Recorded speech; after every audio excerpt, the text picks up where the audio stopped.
SIR আবহে ফের শাসকের হুমকি হুঁশিয়ারি শোনা গেল।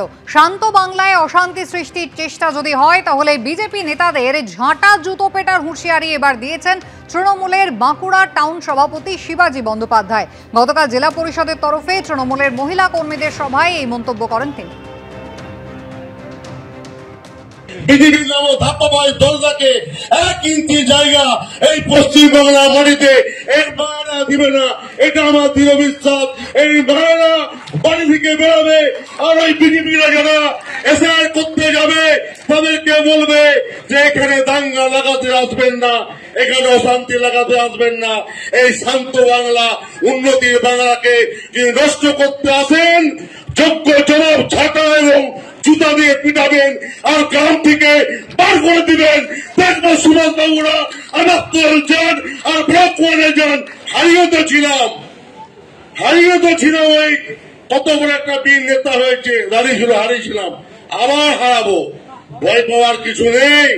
এসআইআর আবহে এই শাসকের হুমকি হুঁশিয়ারি তো এই নতুন নয়। এর আগেও রক্তগঙ্গা বইয়ে দেওয়ার হুমকি শোনা গিয়েছিল। কেউ চোখ উপড়ে নেওয়ার কথা বলেছিলেন, কেউ বা আবার লণ্ডভণ্ড করে দেওয়ার কথা বলেছেন। গতকাল অভিষেক বন্দ্যোপাধ্যায় তিনি নিদান দিয়েছেন বিজেপি নেতাদের গাছে বেঁধে রাখতে। আর এবার একেবারে বাঁকুড়ার যিনি তৃণমূল কংগ্রেসের টাউন সভাপতি তিনি বলছেন বিজেপি নেতাদের ঝাঁটা দিয়ে জুতো পেটা করার হুঁশিয়ারি তিনি রীতিমতো দিচ্ছেন। রাহুল সেনা বিজেপি নেতা রয়েছেন আমাদের সঙ্গে টেলিফোন লাইনে। রাহুল বাবু, একেবারে শীর্ষ স্তরের নেতা থেকে শুরু করে নিচু তলার নেতা কর্মীরা শাসক দলের হুমকি হুঁশিয়ারি কিন্তু দিচ্ছেন। কিভাবে বিজেপি নেতাদের টাইট দিতে হবে সেই নিদান তারা দিয়েছেন। আর এবার বাঁকুড়ার টাউন সভাপতি তৃণমূলের তিনি বলছেন ঝাঁটা পেটা জুতো পেটার কথা। দেখুন, এসআইআর তৃণমূলের হাড়ের ভেতরের মজ্জাতে কাঁপুনি ধরিয়ে দিয়েছে, যে কারণে তৃণমূল কংগ্রেস সম্পূর্ণ পাগল সম আচরণ করছে। কি ভাষা কে বলছে কেউ বুঝতে পারছে না।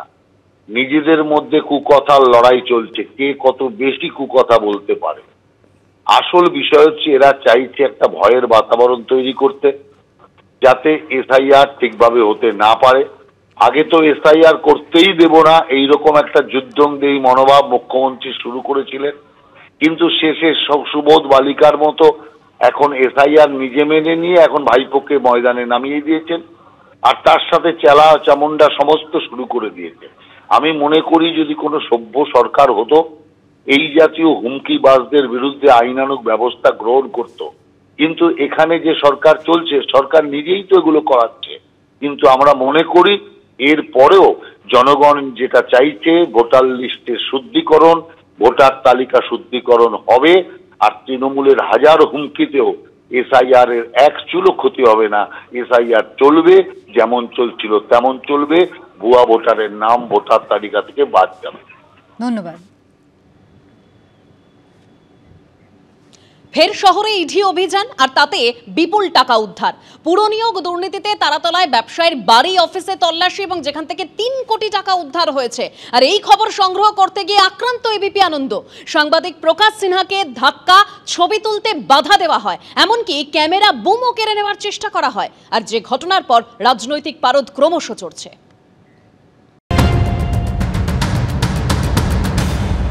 ফের শহরে টাকার পাহাড়, খবর সংগ্রহে গিয়ে ফের আক্রান্ত এবিপি আনন্দ। আমরা দেখতে পাচ্ছি ইডির গাড়ি এখানে দাঁড়িয়ে রয়েছে, এখনো কিন্তু সারা রাত ধরে তল্লাশি অভিযান চলেছে। এবং যেটা ইডি সূত্রের খবর, পুরো নিয়োগ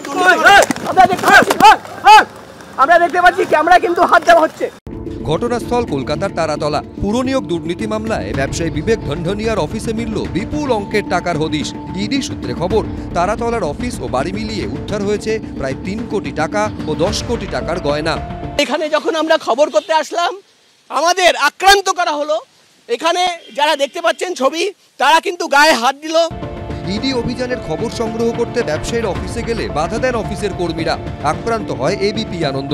এবিপি আনন্দর প্রতিনিধি প্রকাশ সিনহাকে গলা ধাক্কা দেন অফিসের কর্মী।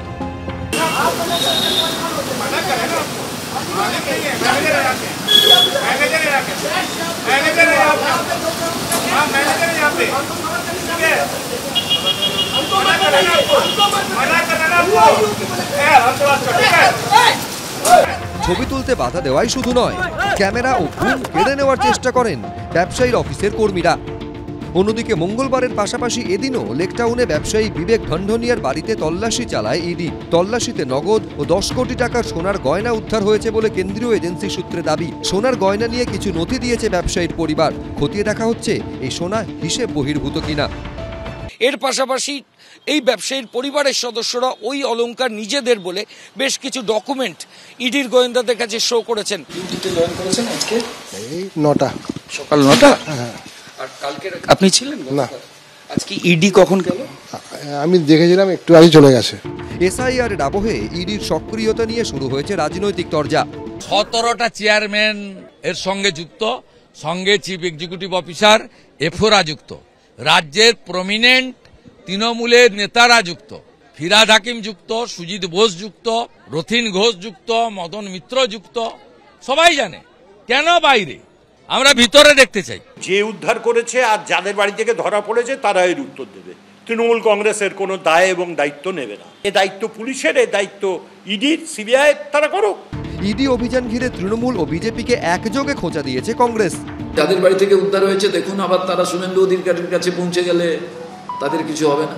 গত 10ই অক্টোবর পুর নিয়োগ দুর্নীতির তদন্তে দমকল মন্ত্রী সুজিত বসু রেস্তোরাঁ, তার সল্টলেকের অফিস, তার ছেলে সমুদ্র বসু রেস্তোরাঁ ও লাউঞ্জ বার সহ একাধিক জায়গায় তল্লাশি অভিযান চালান ইডি অফিসাররা। প্রকাশ সিনহা, ময়ূষ ঠাকুর চক্রবর্তী, রঞ্জিত সাউ, এবিপি আনন্দ। লাগাতার হুমকি হুঁশিয়ারির মধ্যে পড়তে হচ্ছে বিএলও বা বুথ লেভেল অফিসারদের। বুধবারও বিহারের প্রসঙ্গ টেনে বিএলওদের হুঁশিয়ারি দেন শুভেন্দু অধিকারী।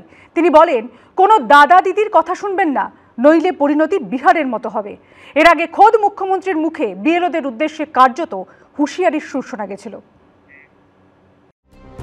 শুরু হয়ে গেছে এসআইআর, গুরু দায়িত্ব বুথ লেভেল অফিসারদের ঘাড়ে। কিন্তু কখনো শাসক, কখনো বিরোধী লাগাতার হুমকি দিচ্ছে তাদের। বিএলওরা কোনো পার্টি, কোনো দাদা দিদির কথা শুনবেন না, নইলে আপনাদের পরিণতিও বিহারের বিএলওদের মতো হবে। ইতিমধ্যে বিএলওদের একাংশের সঙ্গে তৃণমূলের সম্পর্কের অভিযোগে সরব হয়েছেন শুভেন্দু অধিকারী। এই প্রেক্ষাপটে ফের বিহারের প্রসঙ্গ টেনে বিএলওদের হুঁশিয়ারি দিলেন তিনি। প্রত্যেক দিন রাজ্য থেকে 50টা জায়গা থেকে পাচ্ছি। আপনি ভাবছেন বিহারের পুলিশ নীতিশ কুমারের হাতে ছিল তাই জেলে গেছি। এখানের পুলিশ বাধ্য হবে আপনার বিরুদ্ধে ব্যবস্থা নিতে। আর পুলিশ যদি বাধ্য না হয়, একটি সর্বভারতীয় রাজনৈতিক দল হিসেবে আমরা যেখানে গেলে আপনি জেলে যান সে ব্যবস্থা করব। দেখছে যখন সিবিআই, ইডি আর ধর্ম দিয়ে আর ভোটে জেতা যাচ্ছে না, তাই জ্ঞানেশ কুমারকে দিয়ে ভোটার তালিকায় ন্যায্য ভোটারের নাম বাদ দিয়ে নির্বাচনী বৈতরণী পার হওয়ার চেষ্টা। তাই কি বিহারের উদাহরণ দিচ্ছে, বিহারে এতজন বিএলওকে ইলেকশন কমিশন সাসপেন্ড করেছে। এটা কি প্রকারান্তরে হুমকি দিচ্ছেন রাজ্যের বিএলওদের প্রতি যে আমাদের নির্দেশ মতো কাজ করো, নইলে জ্ঞানেশ কুমারকে দিয়ে তোমাদের সাসপেন্ড করিয়ে দেওয়া হবে। যদিও এর আগে খোদ মুখ্যমন্ত্রীও কার্যত বিএলওদের কড়া বার্তা দিয়েছিলেন। আপনারা বিএলও যেসব লিস্ট করেছেন, বিএলওদের কাছে আমার অনুরোধ থাকবে, ভোটার লিস্ট থেকে কারো নাম যেন বাদ না যায় সেটা দেখার। মনে রাখবেন, ইলেকশন কমিশন তার নোটিফিকেশন যখন হবে ডেট অফ ইলেকশন, তখন থেকে এটা ইলেকশন কমিশনের আন্ডারে যায়। তার আগে স্টেট গভর্নমেন্ট, আবার ইলেকশনের পরেও স্টেট গভর্নমেন্ট। সুতরাং এটা মনে রাখবেন, আপনারা চাকরি করেন স্টেট গভর্নমেন্টের, কোনো মানুষকে অযথা হ্যারাস করবেন না। শাসক বিরোধী হুমকি দিচ্ছে, আবার নির্বাচন কমিশন বলছে নিয়ম অনুযায়ী কাজ করতেই হবে। এসবের মাঝে চিড়েচ্যাপ্টা অবস্থা বিএলওদের। তারা চাইছেন নিরাপত্তা। শিবাশিস মৌলিক, সন্দীপ সরকার, এবিপি আনন্দ।